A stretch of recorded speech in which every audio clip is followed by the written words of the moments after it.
Hello, ഒരു ഡ്യൂട്ടിയുടെ ഭാഗമായിട്ട് Lulu fun ടൂറിൽ വന്നേനെ കേട്ടോ. അപ്പം ഞങ്ങൾ 3 പേര് മാത്രമല്ല, ഞങ്ങളുടെ ഒപ്പം 10 പേരും 44 കുട്ടികളുണ്ട് കേട്ടോ. അപ്പോൾ അവരുടെയൊക്കെ വീഡിയോ ഇടയ്ക്കിടയ്ക്കിട്ടൊക്കെ ഇങ്ങനെ കാണിക്കാൻ പറ്റും. ചെറിയൊരു ഷോർട്സ് ആയതുകൊണ്ട് എല്ലാവരും അങ്ങനെ പരിചയപ്പെടുത്താനായിട്ടുള്ള ഒരു ഗ്യാപ്പ് നമുക്കില്ല കേട്ടോ. അപ്പോൾ ഞാൻ വീട്ടിൽ നിന്ന് ഇറങ്ങിയപ്പോൾ തന്നെ ഞാൻ എന്നോട് തന്നെ പറഞ്ഞിട്ടാണ് കേട്ടോ കൊണ്ടുവന്നത്.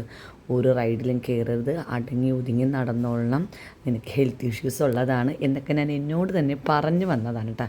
പക്ഷെ അവിടെ ചെന്നപ്പോഴുണ്ടല്ലോ, നമ്മുടെ ഉള്ളിലുള്ള എല്ലാവരുടെയും മനസ്സിലൊരു കുട്ടി ഉണ്ടാവുമല്ലോ. അപ്പോൾ എൻ്റെ ഉള്ളിലൊരു കുട്ടി എന്ന് പറഞ്ഞാൽ ഒരു 10 വയസ്സ് പോലും തികയാത്ത ഒരു 5 വയസ്സ് താഴെയുള്ളൊരു കുട്ടിയുടെ വാശിയാണ് കേട്ടോ എൻ്റെ മനസ്സിലുള്ളത്. ഞാൻ എന്ത് ചെയ്ത് ആദ്യത്തെ 1-2 റൈഡൊക്കെ കയറണ്ടായെന്ന് ഞാൻ എന്നോട് തന്നെ പറഞ്ഞു, വേണ്ട മിൻറ്റു വേണ്ട, കയറണ്ട, അവനവൻ്റെ കാര്യം നോക്കി നടക്കുക എന്നും പറഞ്ഞ് നടന്നിട്ടാ. പിന്നെ എൻ്റെ ദൈവമേ, എനിക്ക് കൺട്രോൾ കിട്ടണില്ല, എനിക്ക് കയറിയേ പറ്റുള്ളൂ. എനിക്കിങ്ങനെ ഓരോ റൈഡ്, പക്ഷേ ഈ റൈഡുകളുടെ പേരൊക്കെ ചോദിച്ചാലൊന്നും എനിക്കറിയാൻ പാടില്ല. ഞാൻ ഈ കാണിക്കുന്ന എല്ലാ റൈഡ്സിലും തന്നെ ഞാൻ കയറി കേട്ടോ. പിന്നെ ഈ സീറോ ഗ്രാവിറ്റി എന്താണെന്ന് അറിയാൻ പാടില്ലാണ്ട് പോയി കയറി നിന്നതാണ് കേട്ടോ.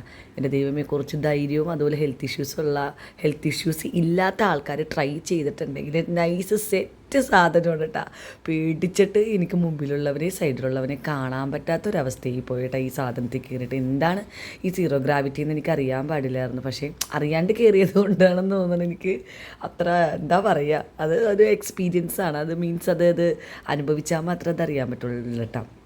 പിന്നെ ഈ കാർ ഓടിക്കൽ ഞാൻ നല്ല പുലിയായതുകൊണ്ട് തന്നെ ഒരിടത്തും തട്ടലും മുട്ടലൊന്നും ഉണ്ടായില്ല. ഇപ്പം നിങ്ങൾക്ക് കാണുമ്പോൾ തന്നെ അറിയാൻ പറ്റുമല്ല ഇടിച്ച് പൊളിച്ചിട്ടാണോ പോണതല്ലേ എന്നുള്ളത്. അപ്പം അങ്ങനെ ഓരോ റൈഡിലൊക്കെ കയറി നല്ല അടിപൊളിയായിട്ട് ഇങ്ങനെ പോകുന്നുട്ടോ. പിന്നെ ഞാൻ പറഞ്ഞല്ലോ, അതിൻ്റെ അകത്ത് ആ ലുലു ഫൺ ടൂറിൽ ഈ 10 വയസ്സിൽ താഴെയുള്ള കുട്ടികളുടെ റൈഡ് ഒഴിച്ച് ബാക്കിയുള്ള എല്ലാ സംഭവത്തിലും 1, 2, 3 തവണയൊക്കെ കയറിയിട്ടാണ് കേട്ടോ വന്നത്. അതൊരു എന്താ പറയുക, നല്ലൊരു എക്സ്പീരിയൻസ് ആയിരുന്നു കേട്ടോ അത്. നമ്മുടെ കൂടെ നമുക്ക് പറ്റിയ സെയിം വൈബായിട്ടുള്ള ഒരാളുണ്ടെങ്കിൽ ഉണ്ടല്ലോ, നമ്മൾ ഈ 10 വയസ്സിൽ താഴെയുള്ള കുട്ടികളുടെ റൈഡിൽ വരെ കയറാൻ വേണ്ടിയിട്ട് കെഞ്ചും. ഞങ്ങളും അതുപോലെ തന്നെ കെഞ്ചി, ചേച്ചി ഞങ്ങൾക്ക് അതിൽ കയറാൻ പറ്റുമോ എന്നുള്ളത്. അപ്പോൾ അവർ പറഞ്ഞു, ഇല്ല കയറി നിങ്ങളുടെ കാല് മുട്ടും, അതുകൊണ്ട് ഞങ്ങൾക്ക് ആ റൈഡിൽ കയറിയില്ല കേട്ടോ. പിന്നെ ഈ സംഭവം കണ്ടായിരുന്നു, വീന്നോ അങ്ങനെ എന്തോ ഒരു വീഡിയോ നമ്മളുടെ എന്തോ എനിക്കറിയില്ല ഇതിൻ്റെ സംഭവം. പക്ഷേ ഇതിൻ്റെ നമ്മൾ ഈ കണ്ടുകൊണ്ടിരിക്കുന്ന സംഭവം എന്താണെന്ന് വെച്ചാൽ ടെമ്പിൾ റൺ ഗെയിമില്ലേ, ടെമ്പിൾ റൺ ഗെയിം ആ സെയിം സ്ഥലത്തൂടെ നമ്മൾ യാത്ര ചെയ്തുകൊണ്ടിരിക്കുന്നുണ്ട് ആ കാണുന്നത്. പക്ഷേ ഇങ്ങനെ ഇളകി മറിഞ്ഞ് കൂലിക്ക് കറക്കി പണ്ടാരം അടയ്ക്കുമെന്നുള്ളത് സത്യത്തിൽ ചിന്തിച്ചില്ല കേട്ടോ.